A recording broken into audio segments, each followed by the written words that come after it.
안녕하십니까, 레피드입니다. 4월 6일이고요. 이번 시간에는 시장 시황에 대해서 한번 다시 살펴보고요. 그 다음에 다음 주에 있을 주요 이벤트들 같이 살펴보고, 그리고 앞으로 이제 대응을 어떻게 해야 되는지를 한번 또 살펴보도록 하겠습니다. 자, 코스피, 코스닥은 이번 주 잘 버텼습니다. 우리나라 이 정치 이벤트가 크게 있었는데요. 거기에 대해서도 좀 크게 하락하지 않은 채로 마감이 되었고요. 나머지 이제 니케이라든지 다우존스, 나스닥은 상당히 크게 떨어졌고요. 유럽 증시도 잘 버티는 듯 했는데요. 금요일에 크게 하락을 했습니다. 지금 나스닥이 5.8% 금요일에 또 하락을 했습니다. 지금 뭐 1년치로 보았을 때는 가장 연중 최하치에 달하는 지금 가격으로 떨어졌고요. 한 달 만에 2만 포인트 수준에서부터 15,000포인트까지 20%가량 지수가 빠지는 상황이었습니다. 자, 이렇게 지금 이틀 연속으로 5.8% 수준으로 6%, 거의 6%로 두 번이나 빠졌고요. 그리고 다우존스도 5.5%나 빠지는 그런 상황이 만들어졌습니다. 그리고 유로톡스도 지금 4.6%가 빠지면서 상당히 전 세계적으로 이 불황이 나타날 수 있다는 그런 우려감이 상당히 커진 상황입니다. 유로톡스가 유럽의 평균 지수인데 뭐 이탈리아, 프랑스 할 거 없이 많은 이제 지수들이 크게 폭락을 했습니다. 자, 월요일에 우리나라 증시도 마찬가지로 크게 하락할 것으로 예상이 되고요. 정치적인 이벤트가 해소가 되면서 분명히 이제 불확실성은 해소가 되었죠. 뭐 그게 어떤 방향으로든 간에 결국에는 지금 종결이 되었고요. 그러나 지금 전체적인 시장 분위기가 너무 좋지 않습니다. 그래서 코스피도 지금 야간 선물 입장에서는 마이너스 3.6% 정도 하락을 했고요. 월요일에 장 초반에는 상당히 크게 하락을 하면서 시작할 것으로 보여집니다. 2300선으로 시작을 할 것 같네요. 그래서 그렇게 이제 시장이 지금 혼돈의 상황으로 가고 있습니다. 그럼 도대체 또 왜 이렇게 시장이 빠졌는지 한번 살펴보도록 하겠습니다. 자, 결국에는 근본적인 원인은 지금 트럼프의 관세 정책 때문이라고 볼 수밖에 없고요. 상호 관세를 발표하면서 시장이 예상했던 것보다 더 강하게 상호 관세를 매김으로써 많은 이제 국가들이 상당히 패닉 상태에 빠졌고요. 첫날에 그래서 나스닥이 크게 떨어졌죠. 근데 둘째 날에도 이렇게 떨어질 거라고는 생각을 못 했을 겁니다. 근데 거기에 대해서는 지금 34%에 달하는 이제 중국이 대미 맞불 관세를 발표를 하였습니다. 그래서 중국 맞불 관세가 발표되면서 나스닥이 또 급락을 했고요. 그러나 그것을 본 트럼프의 반응이 중국이 훨씬 타격이 클 거다. 관세를 계속 이렇게 강행하겠다라고 얘기를 했습니다. 본격적으로 지금 무역 전쟁을 하겠다라는 선언을 했기 때문에 시장에서는 이제는 상당히 우려하는 상황이 만들어진 겁니다. 그럼 뭐라고 하느냐? 쉽지 않겠지만 버텨라. 증시가 떨어지더라도 어쩔 수 없다.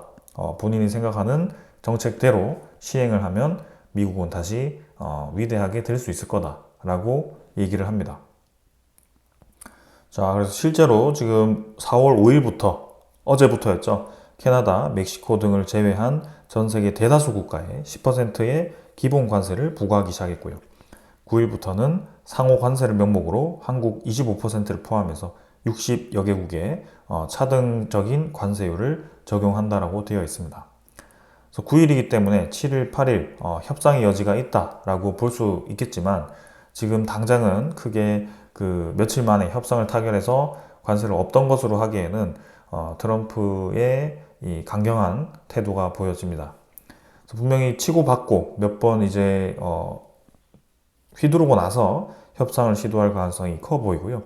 다음 주는 상당히 시장이 크게 혼란을 겪을 것 같습니다. 자, 그렇게 되면서 이제 시장은 뭔가 불확실하죠. 굉장히 불확실성이 커졌습니다. 불확실성이 크다라는 것은 이제 심리 지수가 폭락을 했다는 뜻이고요. 이렇게 되면 사람들은 내 자산을 이제 중요시합니다. 자산에 대한 안전이 필요한데 그럼 안전적인 자산을 찾게 될 건데 그게 이제 미국 국채가 될 수 있을 겁니다. 그래서 미국 국채로 이제 빠르게 자산들이 이동을 하고 있는 상황이었는데요. 그거를 지금 파월이 또 한번 제동을 걸게 됩니다. 파월이 뭐라고 했냐면 앞으로 더 높은 관세가 경제에 영향을 미칠 거다. 그럼 관세가 영향을 미치면 인플레이션이 상승할 가능성이 높다.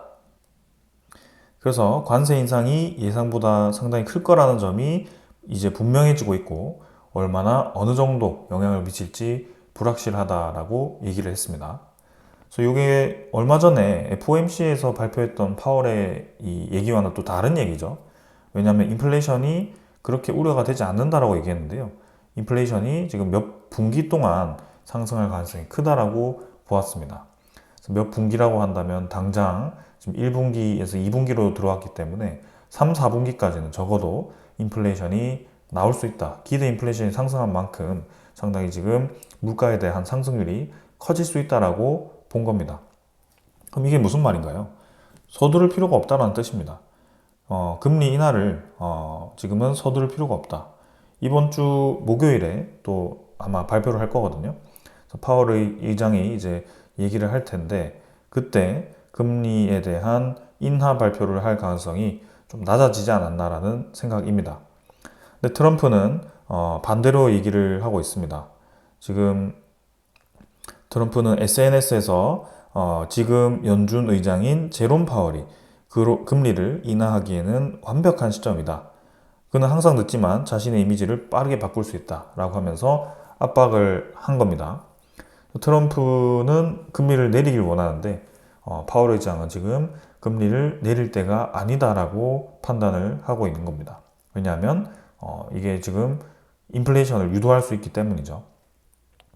자, 그러면서 지금 얼마 또 발표된 것이 3월에 비농업 고용지표가 발표가 되었는데 예상치를 대폭 웃돌았습니다. 그래서 견고한 흐름이 나왔다.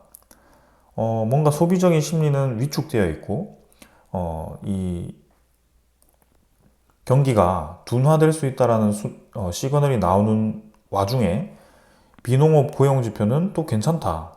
이렇게 되면 이제 더 금리를 내리기 어렵겠죠.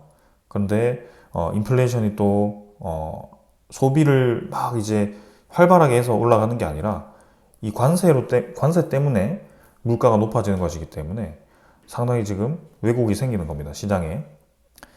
그러면서도 지금 실업률은 4.2%로 예상치보다 소폭 웃돌았고요. 이 실업률이 높아지면서 고용치도 지금 높아지면서 소비 심리는 떨어지면서 이러한 상황이 만들어지고 있습니다. 그래서 상당히 지금 경제에 대한 정책을 좌지우지하는 사람들 입장에서는 혼란스러운 상황이 생기고 있는 거고요. 파월 의장은 계속 보수적인 접근을 할 가능성이 커 보입니다. 참 이게 애매한 것이 분명히 지금 둔화 시그널이 나왔습니다. 둔화 시그널이 나온 것은 뭐죠? 결국에는 소비에 대한 그런 심리가 떨어졌고 소비가 줄어들었다라고 판단을 한 겁니다.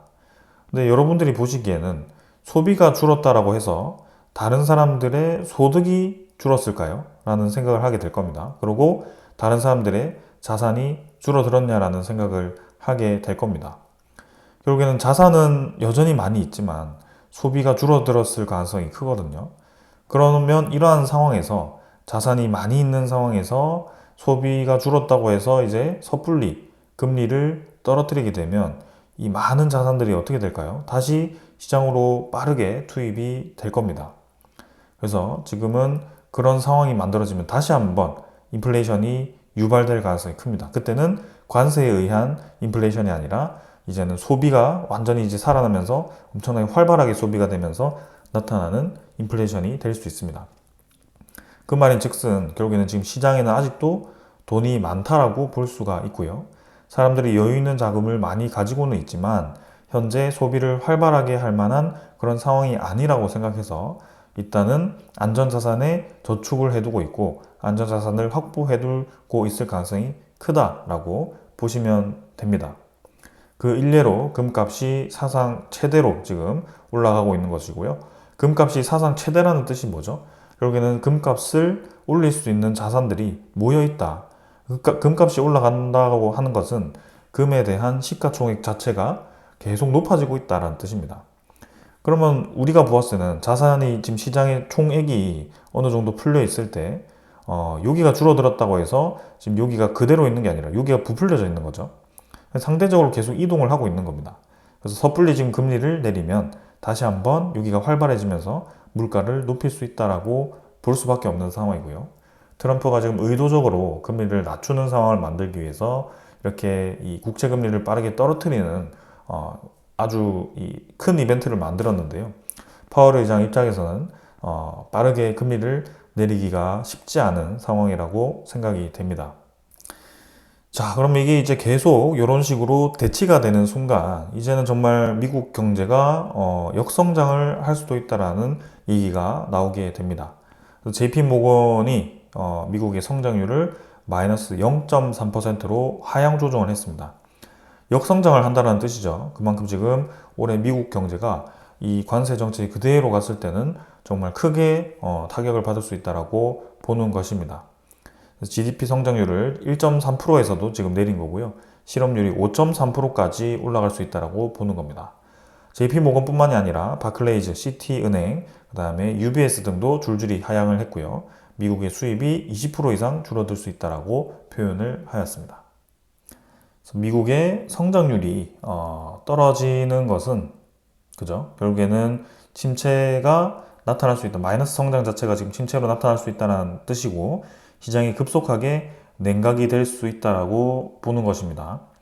자, 그러면 이제 분명히 이제 많은 사람들이 현금을 확보해 두고 지금 이제 기다리고 있는 상황인데 여기서 잘못되면 이제 항상 미국의 그런 경기 지표들이 급격하게 변화할 때 타격을 받는 것이 이제 부채입니다.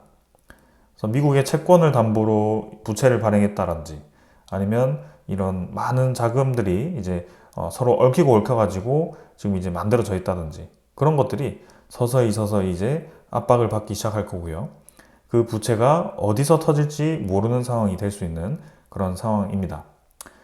일례로 말씀을 드리면 지금 나스닥이 이렇게 이틀 동안 거의 11% 정도 빠지는 상황이 만들어졌는데요. 주가가 이렇게 떨어졌을 때는 현금을 가지고 있는 사람 입장에서는 자산이 이제 11% 줄었다라고 판단을 할 수 있겠지만 만약에라도 이제 미국 주식에다가 많은 부채를 가지고 투자를 했던 사람들이라면 그 부채에 대한 이제 증거금이 필요할 거고요. 그리고 그 부채가 이제 만기가 다가오는 시점이라고 했을 때는 이제 그 부채를 막기 위해서는 추가적인 돈을 투입을 하거나 추가적으로 이제 차환을 빌려서 만기를 막아야 됩니다. 그러한 상황이 지금 생길 수 있는 건데요. 참 이게 역설적인 것이 주식 시장이 급락을 하는 데는 분명히 경기가 좋지 않아서 주식 시장이 떨어졌는데 이 주식 시장이 떨어지는 것 자체가 경기 하락에 대한 가속화를 시킬 수 있다. 그게 왜 그렇냐면 부채에 대한 상환이 지금 압박을 하는 거죠. 부채에 대한 상환을 압박하는 상황을 만드는 겁니다. 이 주식에 대한 급락이. 그래서 이 상황이 지금 상당히 무섭다라고 볼 수 있는 건데요. 나스닥이 이제 좀 떨어질 수 있다라고 생각을 했고, 제가 한 3주 전부터 계속 그 가능성에 대해서 설명을 드렸는데요. 결국에는 월봉이 이렇게 크게, 두 개 크게 떨어지면서 예상했던 것보다 더 빠르게 지금 하락을 하고 있는 상황인데, 이게 빠르게 진행되면 무언가 분명히 문제가 생길 수 있습니다. 부채를 빠르게 상환해야 되는 사람들 입장에서 그리고 이제는 증거금이 부족한 사람들 입장에서 그렇게 급한 상황이 생길 수가 있는데요. 그럼 이 상황이 생겼기 때문에 나타나는 또 수치가 하나 있습니다. 자, 금값이 떨어지고 있습니다. 2.7%가 떨어졌죠. 나스닥이 폭락을 했는데 분명히 이 안전자산인 금값은 올라야 되는 게 정상이 아닐까요? 근데도 금값은 떨어지기 시작합니다.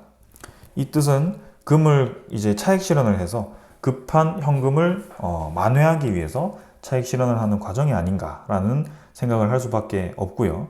당연히 이제 인플레이션도 대비할 수 있고 스태그플레이션이 왔더라도 이제 버틸 수 있는 자금인 금을 지금 당장 팔 이유가 없는데도 이렇게 매도를 한다는 것은 시장에 뭔가 문제가 발생하고 있다. 그래서 이 금 자체도 이제 일종의 부채에 대한 일종으로 여겨질 수 있다라고 생각할 수 있습니다.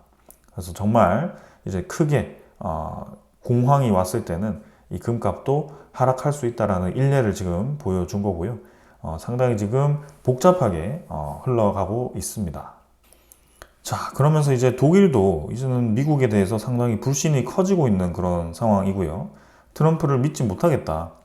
독일도 뉴욕에 보관 중인 금 1200톤을 회수하겠다라는 그런 얘기를 합니다.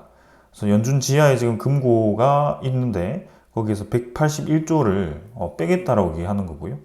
그만큼 지금 미국을 못 믿겠다, 신뢰할 수 없다라고 판단을 하는 겁니다. 이렇게 되면 점점 이제 이 유럽과 미국과의 관계가 틀어지는 것이고요.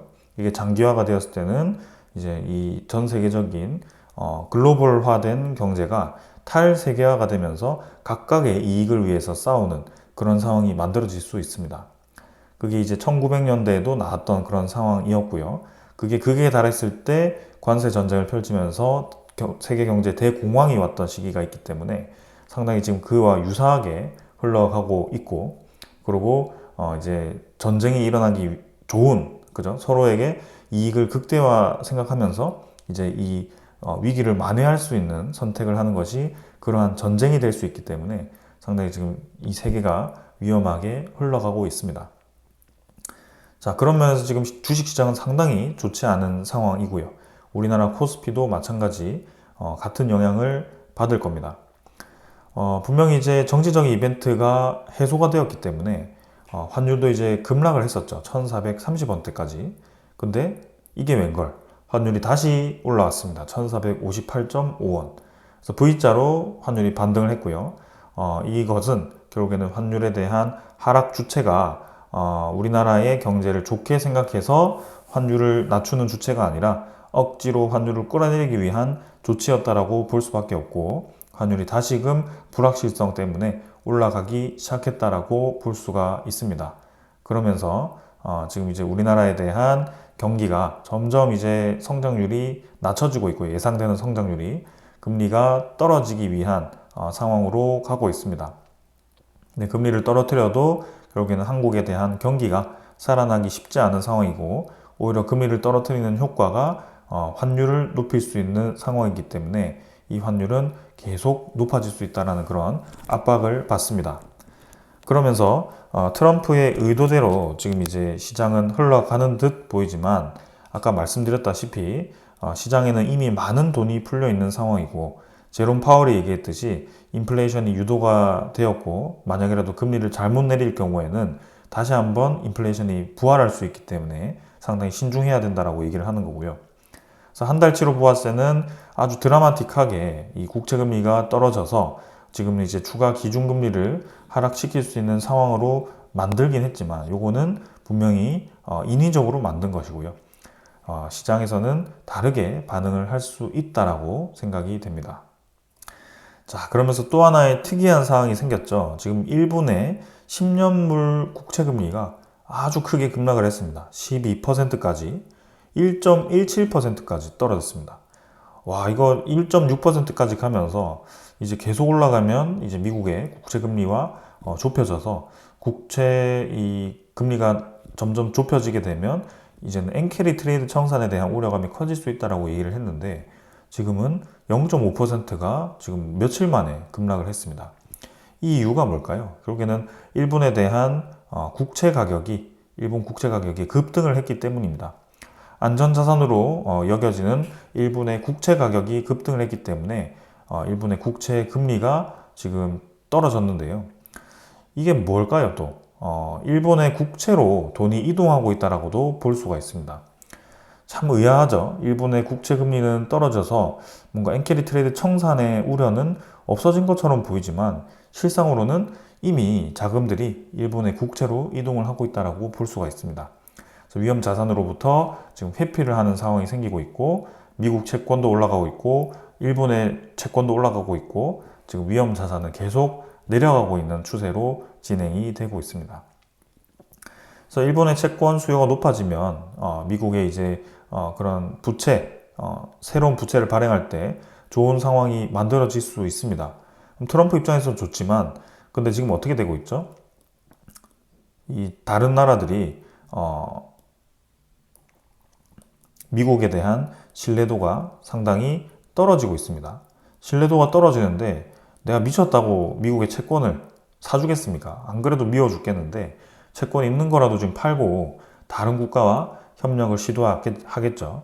지금 탈세계로 이동하는 상황이고 트럼프의 정책이 겉으로 보았을 때는 본인의 뜻대로 되고는 있지만 이 심리적인 이제 전개를 생각해 봤을 때는 그 생각과는 좀 다르게 흘러갈 수가 있다. 이렇게 탈세계화를 만든 그 자체가 한국 입장에서는 상당히 지금 위험하게 만들 수 있는 거고요. 특히 우리나라는 수출 국가이기 때문에 저런 관세에 대한 타격이 상당히 큽니다. 그래서 그 관세를 잘 해결해야 되고, 그리고 이제 이 유럽 국가들이라든지 그런 국가들이 이제 미국을 어느 정도 배척을 하기 시작했을 때 또 어떻게 우리나라도 대응을 해야 되는지 그런 것들이 상당히 이제 골치가 아프게 되었습니다. 그래서 그러한 부분들이 많은 영향을 줄 거고요. 우리나라 코스피 시장이 또 그 한국 시장이기 때문에 상당히 복잡하게 흘러가고 있습니다. 그래서 원화에 대한 가치 하락과 시장의 불확실성 증가만 보더라도 사실상 지금 한국 시장에서의 투자는 상당히 무리가 있다라고 볼 수밖에 없고요. 요게 좀 해소가 된다면 당연히 이제 반등을 하겠죠. 나스닥이 12% 내리고 분명히 이제 기술적인 반등을 할 수는 있을 겁니다. 1, 2% 정도는 뭐 할 수 있을 거라고 보지만 그게 드라마틱하게 이 상황이 이제는 다시 이전으로 돌아가기에는 다른 국가들도 그렇고 투자자들도 그렇고 심리적인 타격을 받았습니다. 이전처럼 투자를 하지 않을 겁니다. 그래서 그런 부분들이 이제 리스크로 작용을 하기 시작했고요. 부채를 줄인다라는, 그죠? 미국의 부채를 줄이겠다라는 그런 트럼프의 행정부의 의도처럼 결국에는 나스닥이라든지 혹은 다우라든지 떨어진다라는 그 자체가 결국에는 부채를 상환하기 시작했다라고도 볼 수가 있습니다. 그래서 진짜 목적이 뭔지는 모르겠지만 미국의 전체 부채를 줄이는데 지금 트럼프 이 대통령은 역할을 하고는 있는데 그게 조금 부작용으로는 지금 미국에 대한 신뢰도가 많이 떨어지고 있다라고 볼 수 있고, 그리고 그 부채를 줄이는 과정에서 오히려 다른 이제 트리거를 건드려서 전체적인 시장에 대한 붕괴가 일어날 수 있는 상황을 만들어가고 있다라는 그런 우려감이 있습니다. 자, 그럼 지금 이제 어떻게 대응을 해야 되느냐가 우리가 의문이고요. 지금 사실상 이제 계속 제가 말씀을 드리고 싶은 것은 현금 자산을 늘리라고 말씀을 드리고 싶습니다. 그리고 이 한국 입장에서는 달러에 대한 강세가 상대적으로 계속 예상이 되고 있고요. 미국이 이제 금리를 급격하게 떨어뜨린다라고 하더라도 그 금리만 보면 이제 달러가 상대적으로 떨어질 거라고 보지만 그만큼 세계적인 충격이 올 수 있다라고 본다면 안전자산으로 볼 수 있는 달러가 또 상대적으로 가치가 갑자기 올라갈 수 있습니다. 달러에 대한 자산도 좀 늘릴 필요가 있고요. 그리고 뭐 미국 채권이라든지 이런 이제 전체적으로 봤을 때는 앞으로 이제 채권에 대한 수요를 높일 수 있는 방향으로 간다면 채권에 대한 투자도 볼 수가 있겠습니다. 그래서 어떤 게 맞는지 사실 모를 때는 그냥 현금을 가지고 계시면 될 것 같고요. 현금 가지고 있다가 나중에 시장이 어느 정도 정리가 되었을 때 다시 한번 기회를 잡을 수가 있을 겁니다. 다음 주 시장은 당연히 지금 좋지 않게 출발할 것 같고요. 뭐 이렇게 극적인 무역 전쟁을 막을 수 있는 타결을 언급을 하더라도 그게 단기간에 해결될 것 같진 않다. 트럼프 1기 때만 보더라도 미국과 계속 중국이 부딪히는 모습이었고요. 결론적으로 이제 무역 합의까지 갔었죠. 근데 서로 이제 이익을 챙기려는 그런 상황이 상당히 길었고요. 그게 합의가 잘 되었지만 지금 이 상황은 좀 다르다. 그때와는 이 전 세계적인 부채가 엄청나게 지금 많이 증가해 있는 그런 상황이고, 그게 부채가 극에 달아 있는 상황에서 시장을 잘못 흔들었을 때는 정말 시장이 무너질 수 있다. 그때랑 지금은 완전히 다르다라고 볼 수가 있습니다. 자, 그래서 뭐 관세에 대한 합의 가능성이 있다, 뭐 협상의 여지를 남겨둔다 이런 얘기만 하더라도 나스닥, 뭐 미국 증시 뭐 많이 오르면 3% 이상으로 또 올라갈 수는 있겠죠. 그러나 전체적인 하락 추세에는 이미 진입을 했다라고 저는 보고 있고요. 요게 뭐 이전에 데이터를 들이밀어서 여기까지 딱 하락할 거다라고 생각할 수는 없는 상황입니다. 이제는 정말 이제 시장이 어떻게 될지 우리가 모르는 상황에서 좀 대비를 해야 될 때라고 생각이 들고요.